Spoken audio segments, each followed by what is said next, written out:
Selection भी है या फिर अभी एमपी इस पोस्ट थैंक यू सर। नमस्ते sir. Thank you sir. Manoj ji, sir. आप टीचर हैं क्या? सर, कहाँ पर? जवाहर नवोदय विद्यालय बस्ती में। कब लिए थे सिलेक्शन? 2009 में। 9 से लगातार आपने? हाँ सर, पहले मेरी पोस्टिंग पलामू झारखंड में थी और 2016 में मेरा स्थानांतरण बस्ती के लिए हुआ है।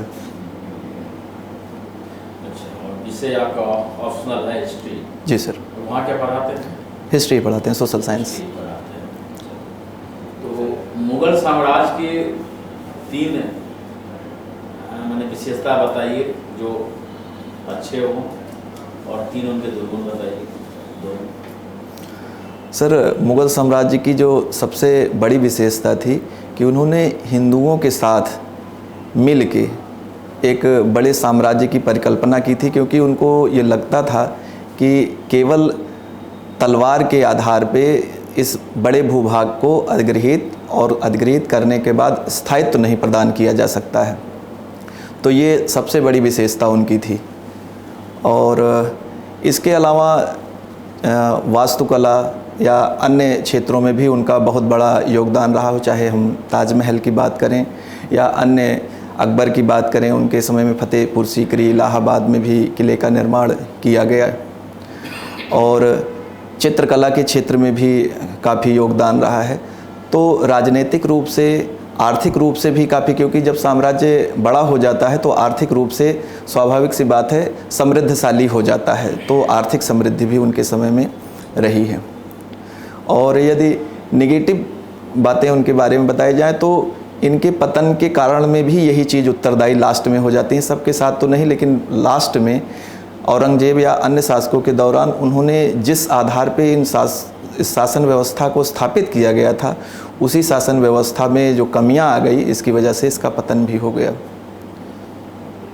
मैंने 3 पूछा था ना सर। चलिए, सर। सबसे अच्छे मुगल शासक आपको कौन से लगे? अकबर। मुगल अकबर। क्यों? सर, बुद्धिमान तो थे नहीं, वो डायरेक्टर थे ना? नहीं सर, नहीं। जी सर, पढ़े लिखे। जी सर, जी सर। और उनको अरबी फ़ारसी का ज्ञान भी था। और ये था कि उच्च शिक्षित जिस तरह से अन्य शासक हुए हैं, उस तरह की शिक्षा उन्होंने प्राप्त नहीं की थी, क्योंकि हुमायूं जो है युद्ध में पराजित हो गए थे शेर शाह सूरी से। तो वो जो है भटकते रहे। तो ऐसी स्थिति में उनको स्थायी और उच्च शिक्षा प्राप्त नहीं हो पाई, लेकिन शिक्षित थे, ऐसा नहीं कहा जा सकता है कि अंगूठा टेक थे सर। तो क्यों अच्छे लगते हैं सर? उनका जो हिंदुओं के साथ जो है और साम्राज्य के साथ, यहाँ की जनता के साथ जो अच्छा कोऑर्डिनेशन था, इस वजह से वो हमको बेहतर लगते हैं और लोगों की अपेक्षा। भारत नाम जो पड़ा हमारे देश का, जी, उसके संदर्भ में आप जो इनका नामकरण हुआ हमारे देश का भारत, जी, हिंदुस्तान जी। तो ये क्या है, मतलब किस आधार पर? सर, जहाँ तक मान्यता है कि दुष्यंत थे राजा, और उन्हीं के पुत्र का नाम भरत था, उन्हीं के नाम पे हमारे देश का नाम भारत पड़ा। और भी कोई बात है कि बस एक ही बात है? सर, इतना स्मरण हो पा रहा है, सॉरी सर। ये बताइए, आप तो इतिहास के छात्र हैं, शिक्षक भी हैं, तो किसी भी टीचर के लिए 3 क्वालिटी बताइए जिसके आधार पर, और आप प्राचार्य बनना भी चाहते हैं सर। तो प्राचार्य का ही 3 क्वालिटी बता दीजिए, अच्छा हो। सर, सबसे पहली क्वालिटी होनी चाहिए कि स्वानुशासन, स्वानुशासित हो, नियमित हो, ईमानदार हो और संवेदनशील हो।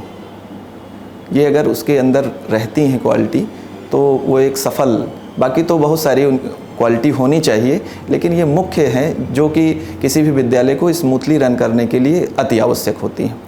कहाँ भ्रमण किए हैं अभी तक? सर, तो अभी तक हम सर इधर बंगाल गए हैं, कोलकाता गए हैं, हैदराबाद गए हैं, मुंबई, महाराष्ट्र का भी 4-6 जगहों पे भ्रमण किया है। और अभी कुछ दिनों पहले हम राजस्थान, ख़ास तौर से धार्मिक भ्रमण के सिलसिले में गए हुए थे। राजस्थान का जी, खाटू श्याम गए थे और बालाजी गए थे, मेहंदीपुर, और मथुरा, वृंदावन। बालाजी के बारे में इतिहास बताइए कुछ। ये बालाजी हनुमान जी के ही रूप माने जाते हैं और इनकी मान्यता है कि जो भी वहाँ पे जाते हैं उनकी जो दुख हैं, तकलीफ़ें हैं, वो दूर हो जाती हैं। इतिहास विषय में कौन कौन सा बुक का आपने अध्ययन किया है, मतलब इस तैयारी के लिए? सर, इस पर्टिकुलर तैयारी के लिए तो अभी, क्योंकि मैं शिक्षा में लगभग 12-13 साल से जुड़ा हुआ, तो उस तरह किताबें पढ़ने का अवसर नहीं मिला, लेकिन जो मार्केट में बुक आती हैं उनका मैंने अध्ययन किया। कौन सी बुक बताएंगे ना, कुछ नाम बताएंगे या ऑथर का नाम बताएंगे? जैसे एस के पांडे का किया है मैंने सर, कौन सा बुक? एंशिएंट हिस्ट्री के लिए, प्राचीन इतिहास के लिए। ठीक है। ठीक है, झा श्रीमाली का किया है, बिपिन चंद्रा को मैंने देखा है, और ऐसे ही सर। इसके पांडे को झा और श्रीमाली की कैटेगरी में रखेंगे? नहीं सर, कैटेगरी में तो नहीं रखा जा सकता है, क्योंकि झा श्रीमाली जो है ऐतिहासिक तथ्यों के साथ ज़्यादा रहते हैं और एस के पांडे कॉम्पिटिटिव व्यू के साथ ज़्यादा रहते हैं, तो उनमें अपना कुछ नहीं रहता है। लेकिन झा श्रीमाली में सामान्यतः उनके अपने जो व्यू हैं, जैसे इतिहास लेखन वाली परंपरा में मान ले तो उस टाइप का उनका लेखन है। जनरल क्वेश्चन आपसे सर, सर। ठीक है। भारत का सेंसस 2021 में हो गया? सर, हो गया ना? नहीं, अभी नहीं हुआ है नहीं सर। हुआ? होना था? सर, क्यों नहीं हुआ? सर ये कोरोना महामारी की वजह से सर, अभी वो शुरू नहीं हुआ है? नहीं, अभी तक ग्राउंड लेवल पे कोई उस तरह का, इसका कुछ दुष्प्रभाव पड़ेगा? अब कोरोना से ज़्यादा दुष्प्रभाव तो नहीं पड़ सकता है, क्योंकि मतलब सेंसस नहीं हुआ 2021 में 10 सर, साल से, सर। तो इसके कारण कुछ हो सकता है, वो तो अलग बात है कोरोना का।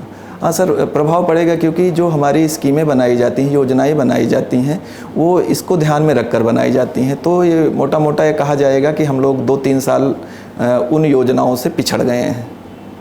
जाति जनगणना के बारे में चर्चा चल रही है। जी सर। क्या आपका विचार इस पर क्या है?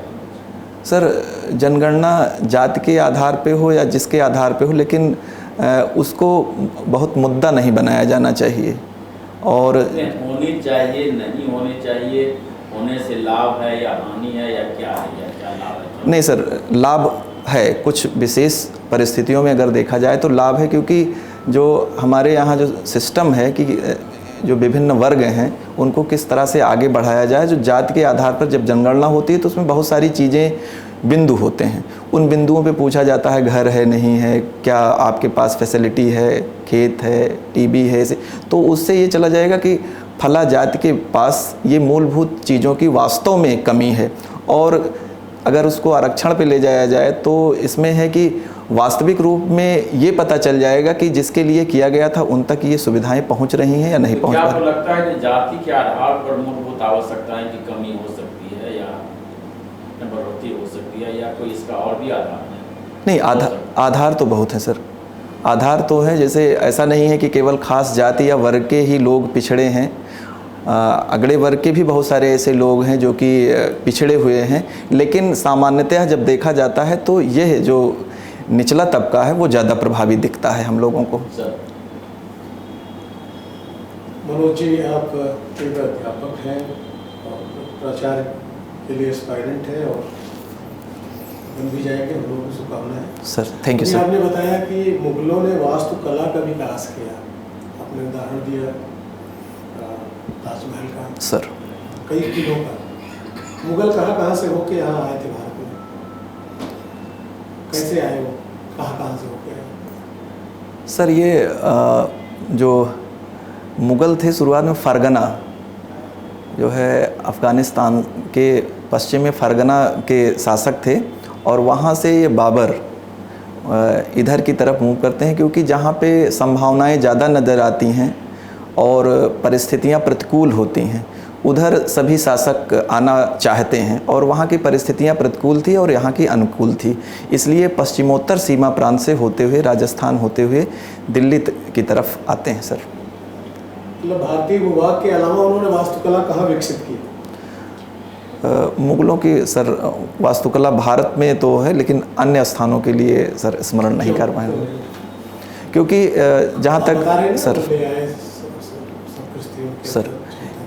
सर जहाँ तक मैं समझ रहा हूँ, क्योंकि मेन जो मुगलों का केंद्र बिंदु था वो दिल्ली था और दिल्ली के आसपास वाले इलाके थे, इसलिए दिल्ली के आसपास वाले इलाकों में उनकी कला हमको ज़्यादा परिलक्षित होती है बनस्पत की पश्चिमोत्तर। मेरे प्रश्न का मंतव्य समझ गए होंगे सर, और वो पूरे इतिहास को कभी कभी आपको हिला देता है। यानी इतिहास लिखा गया है मुगल को ये कहने के लिए, बनाने के लिए कि वो महान थे, और असलियत कहीं कुछ और दिख रही है। जैसा कि आपने भी कहा ना कि इतिहास दो तरह का है, कम्पिटेटिव